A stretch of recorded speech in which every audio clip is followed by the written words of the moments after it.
తెలుగు, తమిళ చిత్ర పరిశ్రమల్లో సుపరిచితమైన నటి తమన్నాకు ఇటీవల కాలంలో అవకాశాలు తగ్గిపోతున్నాయి. ఈ క్షీణతకు కారణాలు ఏమిటో తెలుసుకుందాం. పాన్ ఇండియా కథానాయకి నటి తమన్నా.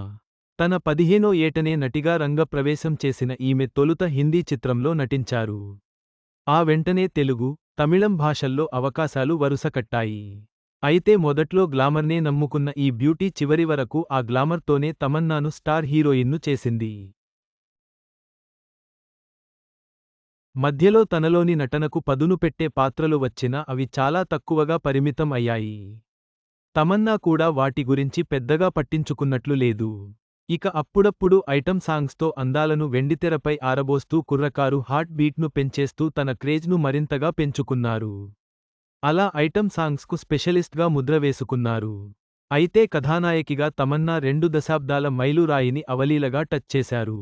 ఇప్పటికి ఈ బ్యూటీ వయసు జస్ట్ 35 ఏళ్లే.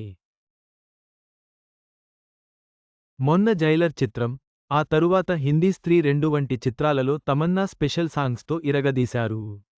అలాంటిది ఇప్పుడు దక్షిణాదిలో ఈ భామకు ఒక్కటంటే ఒక్క సినిమా లేకపోవడం నిజంగా ఆశ్చర్యమే. ఇటీవల సుందర్ సి దర్శకత్వంలో నటించిన అరణ్మనై 4 చిత్రం కమర్షియల్గా మంచి విజయాన్ని అందుకుంది.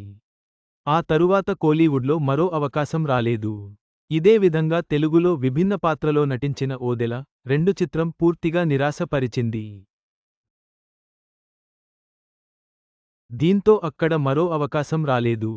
అలా దక్షిణాది చిత్ర పరిశ్రమ తమన్నాను పూర్తిగా పక్కన పెట్టేసిందా అన్న చర్చ జరుగుతోంది. ప్రస్తుతం హిందీ చిత్ర పరిశ్రమనే నమ్ముకున్నారీ భామ. అక్కడ 1-2 చిత్రాల్లో నటిస్తున్నారు. కాగా తమన్నా కన్నా వయసులో పెద్దవారైన నయనతార, త్రిష వంటి తారలు 4 పదుల వయసు దాటేసినా ఇప్పటికీ అగ్ర కథానాయకిలుగా రాణిస్తున్నారు. చేతినిండా చిత్రాలతో బిజీగా ఉన్నారు. కాగా ఇటీవల నటి తమన్నా విజయ్ వర్మ అనే హిందీ నటుడి ప్రేమలో పడడం, అది కొద్ది కాలానికే వికటించడం వంటి ఘటనలు ఈమె కెరీర్కు ఎఫెక్ట్ అయ్యాయా అనే చర్చ కూడా సామాజిక మాధ్యమాల్లో హల్చల్ చేస్తోంది. ఏదేమైనా మిల్కీ బ్యూటీ మళ్లీ అవకాశాల వేటలో పడ్డారు. తన గ్లామరస్ ఫోటోలతో నెట్టింట్లో సందడి చేస్తున్నారు. చివరగా, తమన్నాకు దక్షిణాదిలో అవకాశాలు తగ్గడం ఆందోళన కలిగించే విషయానికి. ఆమె తన నటనతో మళ్లీ ప్రేక్షకులను ఆకట్టుకునే అవకాశం ఉంది.